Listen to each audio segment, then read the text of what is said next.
편안한 하루가 되시기를 바랍니다. 오늘이 3월 1일입니다. 그러니까 3월 달이 시작되는 첫날이고요. 또 3일 기미독립운동이죠. 독립선언문이 읽혀지면서 전국적으로 일제시대 때 독립선언문을 외치면서 또 대한독립 만세를 외쳤던 날입니다. 아주 의미 있는 날인데 또 이날 결혼식도 많고 또 제가 아는 분들도 결혼기념일이 이날인 분들이 굉장히 많이 있습니다. 혹시 이날이 결혼기념일인 분들 있으시면 여기 앉아 계신 분들이 계실는지 모르겠습니다만은 제 친구 목사들 가운데서는 이날 결혼한 사람들이 굉장히 많다. 그래서 결혼기념일이라 이날 뭐 밥도 먹으러 가고 뭐도 먹으러 가고 뭐 이런 행사를 많이 하는 날이기도 한데 분주하고 바쁜 가운데서도 이 새벽 시간에 나오신 여러분들을 축복합니다. 어제 우리가 나사렛이라고 하는 동네에 대해서 묵상을 했죠. 이 한마디로 나사렛은 넷제르라고 하는 가지라는 뜻의 별 볼 일 없는 도시다. 제가 그렇게 말씀을 드렸습니다. 그리고 이 땅의 사람들이 사는 곳이다. 갈릴리 자체가 땅의 사람들이 사는 곳입니다. 이 땅의 사람이라는 말을 히브리 말로는 제가 한번 말씀드린 적이 있었는데 암할레츠 그렇게 얘기합니다. 땅의 사람들이다 라고 하는 것으로 비천하고 낮고 가난하고 억압받는 사람들을 아마레츠 땅의 사람들 이렇게 불렀습니다. 그런데 이 나사렛이 예수님의 고향이신데도 불구하고 그 고향에서 예수님이 배척당하셨죠. 심지어 죽이려고까지 했습니다.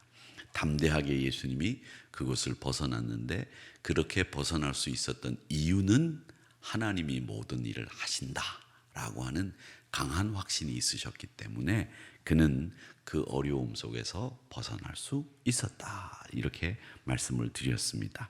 자, 그러고 난 뒤에 어떤 소식까지 들렸는고 하면 세례 요한이 헤롯에게 잡혔다. 이 소식이 예수님에게까지 들린 겁니다. 인간적인 마음으로 생각을 우리가 해보자면 이건 다분히 우리 인간적인 생각입니다만은 예수님이 굉장히 우울하셨을 거예요. 동네 사람들, 고향 사람들에게 죽이려고 대드는 모습까지 봤고 세례 요한이 잡혀서 이제 감옥에 들어갔다는 소식까지 들었으니 굉장히 마음이 울적하셨을 겁니다. 그리고 난 뒤에 예수님이 어디로 가셨느냐 하면 가버나움이라고 하는 곳으로 가셨습니다. 그리고 오늘 말씀에 보면 가버나움에 가셔서 사시니라고 되어 있습니다. 그렇게 사시니라고 하는 말씀까지 있는 것을 볼 때에 이 가버나움에 가셔서 굉장히 오랫동안 머물러 계셨다 라고 하는 것을 알 수 있고 나사렛을 떠난 이후에 예루살렘을 가는 일 이외에 예수님은 거의 가버나움에 계셨다고 보면 됩니다. 이 가버나움이라고 하는 것은 나사렛과 완전히 대조적인 곳입니다. 왜 대조적이냐 하면 나사렛은 배척을 당해서 사역을 그렇게 많이 하지 않으셨어요. 사실은 고향에서는 거의 사역을 안 하셨다고 보면 됩니다. 그런 반면에 갈릴리에서 사역을 하실 때에는 예수님은 주로 어디에서 사역을 하셨는가 하면 가버나움이라고 하는 곳에서 사역을 하셨는데 이 가버나움이라고 하는 곳은 오늘 이한기 장로님이 낭독하신 7번째 글 가운데에서도 나오지만 나훔 선지자와 관련이 있지 않을까 이렇게 생각을 합니다만은 이름은 관련이 있습니다. 그런데 전혀 관련이 없는 도시입니다. 이 나훔이라고 하는 말이 선지자의 이름으로 등장하는데 나훔 시대라고 하는 말도 아까 나왔죠. 이 나훔 시대는 어떤 시대인고 하면 이스라엘, 북쪽 이스라엘과 남쪽 이스라엘이 나누어지면서 북쪽은 이스라엘이라고 이름을 지었고 남쪽은 유다라고 이름을 지었습니다. 근데 이 북쪽이 먼저 멸망했죠. 북쪽이 누구에게 멸망당했느냐면 역사책에 나오는 나라는 아시리아라는 나라, 성경에 나오는 이름으로는 앗수르라고 하는 나라에게 멸망을 당했죠. 그 아수르가 멸망하기 전 100년 전에 하나님이 나훔이라고 하는 선지자를 세워서 그 나훔 선지자가 아수르에 대한 경고의 말씀을 적어 놓은 글이 나훔서입니다. 그리고 그 아수르에 대해서 경고의 말씀을 한 선지자가 나훔 선지자입니다. 그래서 이 나훔 시대라고 하는 말은 어떤 시대냐? 북이스라엘이 멸망당하기 100년 전. 그리고 나훔 시대라고 하는 말은 뭐냐면 이스라엘, 이 북쪽 이스라엘이 이제 풍전등화 앞에 나라가 멸망하기 직전 이 시대를 나훔 시대라고 하는 겁니다. 그래서 이 나훔 시대라고 하는 말은 결국 무슨 말이냐 하면 나라가 엉망진창이 돼서 멸망하기 직전, 그리고 적이 이제 우리를 집어삼키려고 하는 이런 상황의 시대를 가리켜서 우리는 통상 나훔 시대라고 그렇게 이야기를 합니다. 이제 그런 나훔과는 상관이 없지만 이름은 같다라고 우리가 듣지 않았습니까? 이 나훔이라고 하는 말은 어떤 뜻이냐면 위로하는 사람이라는 뜻입니다. 나훔이라는 말이. 그러니까 좋은 사람일까요? 나쁜 사람일까요? 좋은 사람이죠. 위로하는 사람이 나쁜 사람이 될 리가 없죠. 그래서 야 괜찮다, 야 뭐 깨도 된다, 뭐 야 괜찮다, 뭐 내가 맞았는데 뭐 에이 다음에 또 때려라, 이런 사람들이 위로하는 사람이죠.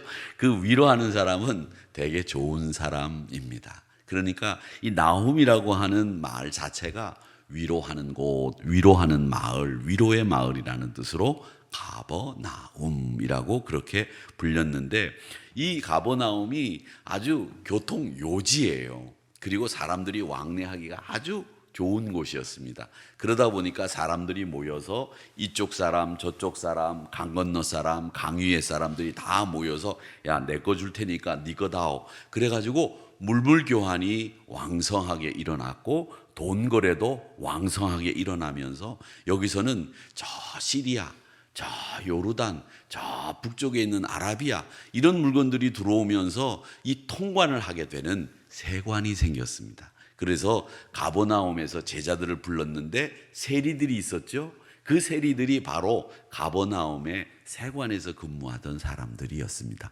이제 직업이 뭔지를 알았고 근무처와 회사를 여러분들이 알았으니까 이제 신상이 조금 털렸습니다. 제자들이 그 세관에서 근무하던 세리들이었구나, 가버나움이 그런 곳이었구나라는 것이죠. 자, 이렇게 가버나움이라고 하는 곳은 이 왕성하게 물물 거래가 일어나던 곳이었지만 갈릴리를 대표하는 도시였습니다. 그러나 이 갈릴리를 대표하는 도시였지만 물물 교환이 굉장히 많이 일어나고 왕성하게 무역이 일어났던 곳이었지만 갈릴리는 어떤 곳이라고 말씀드렸죠? 억압, 착취, 저항, 그리고 소외된 사람들이 살던 지역이 갈릴리라고 말씀을 드렸습니다. 그러니까 우리로 따지자면 조선조 시대 때에 저 평안북도, 평안남도 이쪽에 있는 분들은 과거에 응시를 할 수 없었습니다. 그래서 이분들은 완전히 과거에서 배제가 되고 이제 중앙으로 진출을 해서 나라를 다스릴 수 있는 사람들이 아니었듯이 이 갈릴리라고 하는 것은 완전히 버려진 도시였다, 버려진 사람들이었다, 이렇게 보시면 됩니다.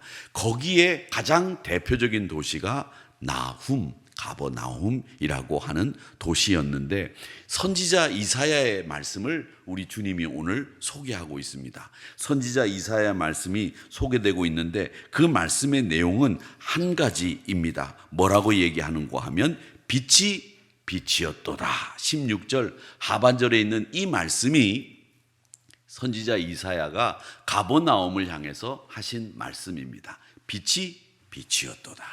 이 빛이 빛이었도다라고 하는 이 말씀은 뭐냐면 억압과 착취와 소외되고 가난한 사람들이 살던 그 도시에 하나님의 빛이 빛이었다는 거죠. 이제는 새로운 도시가 되고 하나님의 위로가 임하게 되었다라고 하는 것입니다.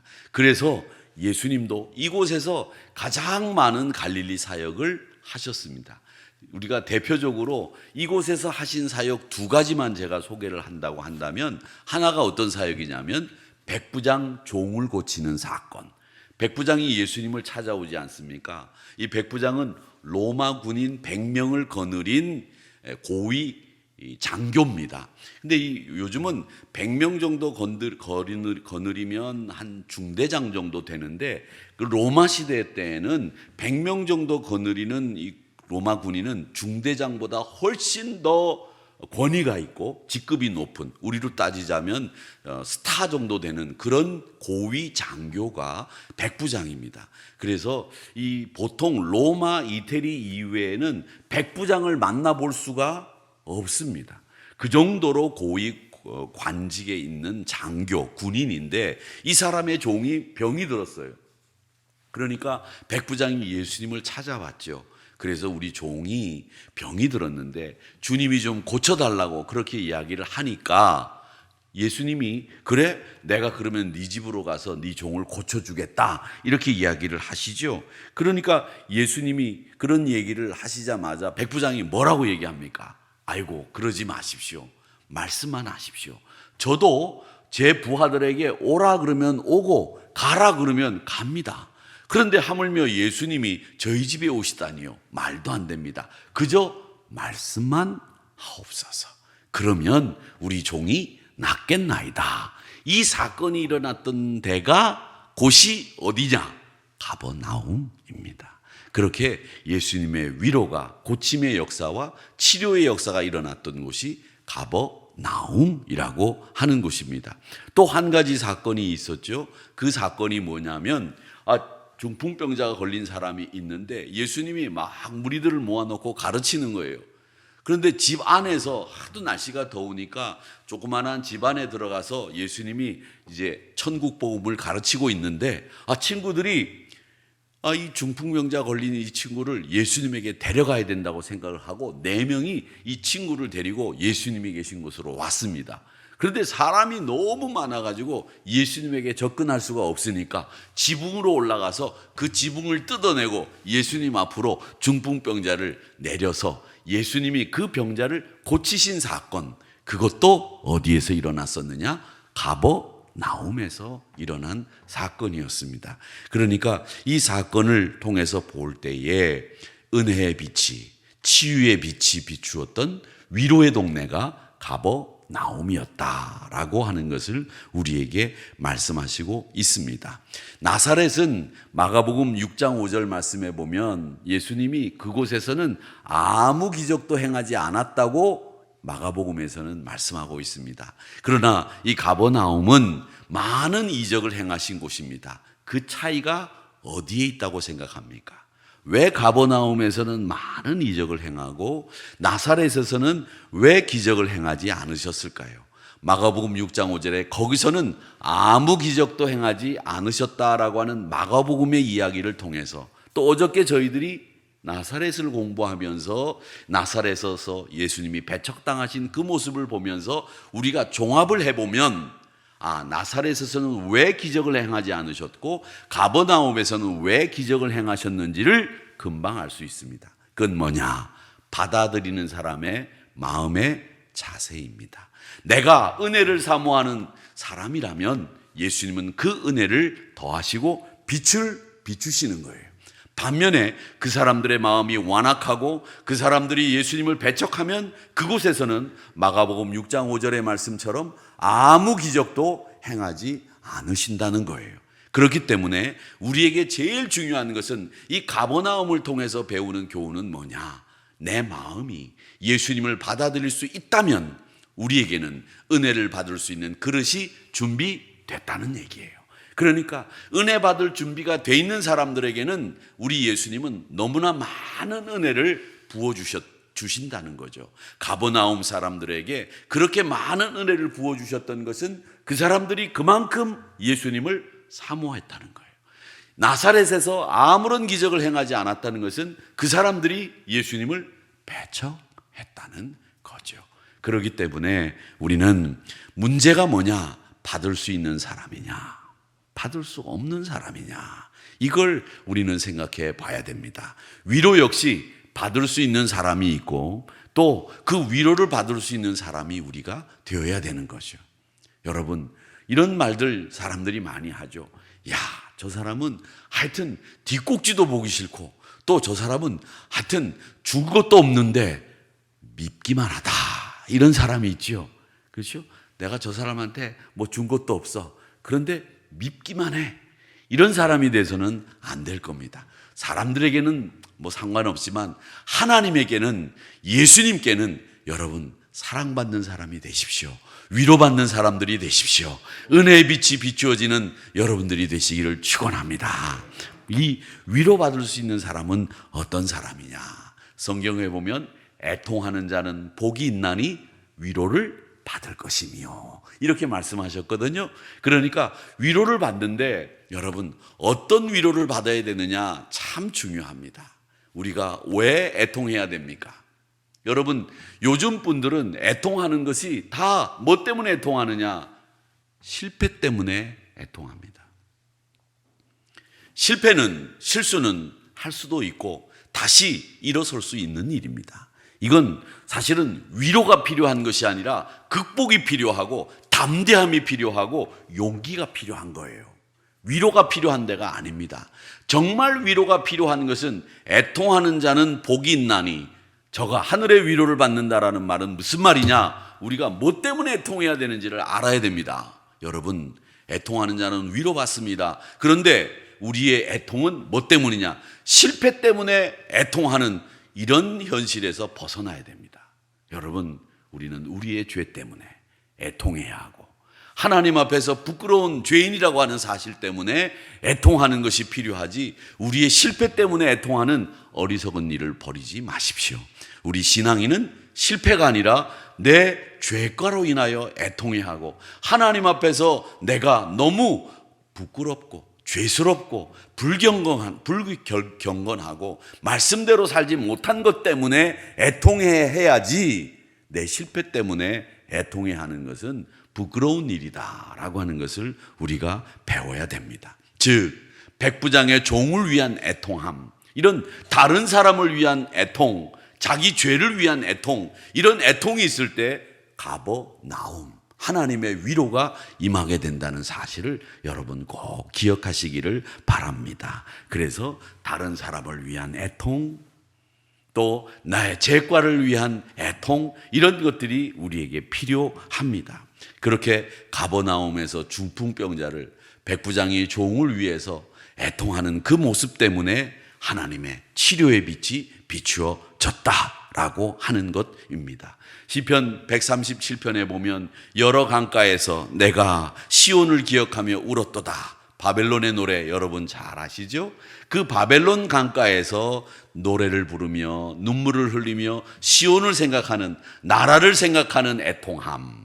그리고 또 하나, 저희가 주의 법을 지키지 아니하므로 내 눈에서 눈물이 시냇물같이 흐른다고 하는 시편 119편 136절의 말씀처럼 내 죄과로 내가 하나님 앞에 주의 법을 지키지 않아서 내 눈물이 시냇물처럼 흐르는 이런 애통함, 이런 것들이 있을 때 하나님의 가버나움이 여러분들에게 임하는 줄 믿습니다. 그렇게 시편 119편 136절의 말씀처럼 하나님 주의 법을 지키지 않아 내 눈물이 시냇물처럼 흐르는 이 모습을 하나님이 보시고 위로하신다. 내가 바벨론 강가에서 시온을 생각하며 눈물을 흘리던 그 사람들에게 하나님의 위로가 임하게 되는 것이고, 또 백부장이 종을 생각하며 또 친구들이 중풍병자로 고생하고 있는 친구를 생각하며 눈물을 흘리는 그 애통함이 하나님의 위로가 임하는 자리가 됨을 기억하시면서 여러분 오늘도 하나님의 위로의 빛이, 치료의 빛이, 그리고 은혜의 빛이 여러분 심령 위에 비추어지는 놀라운 역사가 일어나는 하루가 되기를 주님의 이름으로 축복합니다.